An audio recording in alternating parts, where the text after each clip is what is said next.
Si vous ne lisez que ce texte, vous conclurez tout de suite que dans la Bible, on dit que lorsqu'on meurt, on va au paradis. Parce qu'il est bien écrit, Jésus répondit, je te le dis en vérité, aujourd'hui tu seras avec moi tu seras avec moi dans le paradis. Luc chapitre 23, verset 43.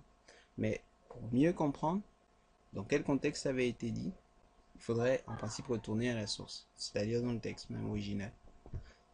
On va le lire, c'est dans Luc chapitre 23, et on va lire un peu plus haut avant d'atterrir dans le texte concerné. Jésus, ou du moins c'est le contexte, c'est Jésus qui se retrouve à la croix. À côté de lui, il y a les deux brigands, mais il n'y a pas que ça, il y a des gens qui se moquent, donc les soldats, les magistrats et autres. Le texte commence, on va prendre à partir du verset 35. Le peuple se tenait là et regardait. Les magistrats se moquaient de Jésus, disant, il a sauvé les autres, qu'il se sauve lui-même, s'il est le Christ, l'élu de Dieu. Les soldats aussi se moquaient de lui, s'approchant et lui présentant du vinaigre. Il disait, si tu es le roi des Juifs, sauve-toi toi-même. Il y avait au-dessus de lui cette inscription, celui-ci est le roi des Juifs. L'un des malfaiteurs crucifiés l'injuriait, disant, n'es-tu pas le Christ? Sauve-toi toi-même et sauve-nous. Mais l'autre le reprenait et disait, ne crains-tu pas Dieu, toi qui subis la même condamnation? Pour nous, c'est justice, car nous recevons ce qu'ont mérité nos crimes. Mais celui-ci n'a rien fait de mal. Et il dit à Jésus, souviens-toi de moi quand tu viendras dans ton règne. C'est un peu bizarre, parce que juste après, Jésus répond, et Jésus lui répondit, je te le dis en vérité, aujourd'hui tu seras avec moi dans le paradis. Ce que vous ne remarquez pas, c'est que le verset 42, Jésus, ou du moins le jeune crucifié avec Jésus, le brigand sur la croix, va dire quand tu viendras dans ton règne. La première des choses, c'est qu'il a parlé du retour de Jésus. La deuxième chose, c'est que concernant le verset 43, les virgules dans les textes du Nouveau Testament n'ont été ajoutées que 4 siècles plus tard, ou peut-être un peu plus. Mais ce que vous devez savoir, c'est que la virgule a été placée au mauvais endroit. Ce qui fait que dans la conception, aujourd'hui, lorsqu'on comprend, on pourrait se dire qu'il est en train de dire que le jour même où il meurt, c'est le jour qu'il va au paradis. On va se souvenir que Jésus est mort, c'était le 6e jour de la semaine.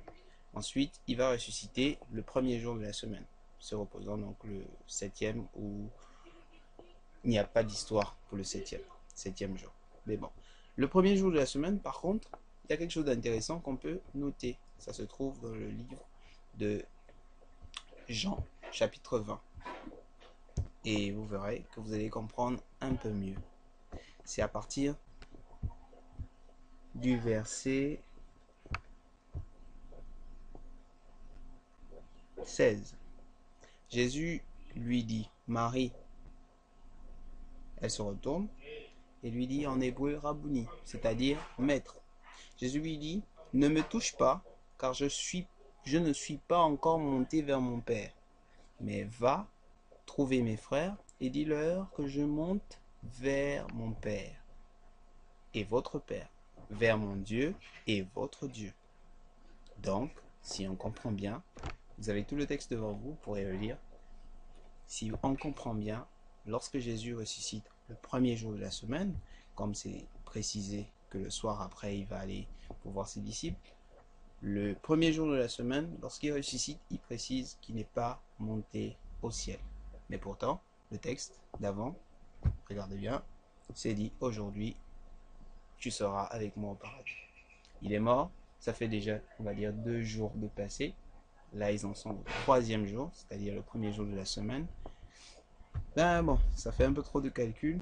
Dernière chose, c'est qu'il faut se souvenir que Jésus, après sa résurrection, n'a pas fait qu'un jour. Il n'est pas parti le même jour, il en a fait plus. Et ça, c'est dit dans le livre de Actes, chapitre 1, les 3 premiers versets, et particulièrement le verset 3, où on peut dire, il est écrit, après qu'il eut souffert, il leur apparut vivant, et leur en donnant plusieurs preuves, se montrant à eux pendant 40 jours, et parlant des choses qui concernent le royaume de Dieu.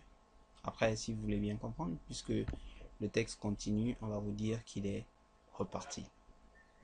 Donc, c'était là la chose à comprendre concernant ce fameux texte que généralement les gens comprennent mal. Si vous tombez sur un texte que vous ne comprenez pas très bien, le mieux serait de relire ce qu'il y a avant le texte ou ce qu'il y a après le texte pour mieux comprendre, ou le lire entièrement dans son contexte pour mieux le cerner. Ici dans ce texte, ce que l'on peut retenir, c'est simple, que déjà, après la mort, on part pour paradis. Deuxième chose, c'est que ce texte a eu un ajout de virgule, mais ce des années après. Troisième chose, Jésus est ressuscité le 3e jour, et il a précisé qu'il n'est pas monté au paradis. Et pour finir, 4e chose, il a encore fait 40 jours sur la terre avec ses disciples avant de partir au ciel. Merci.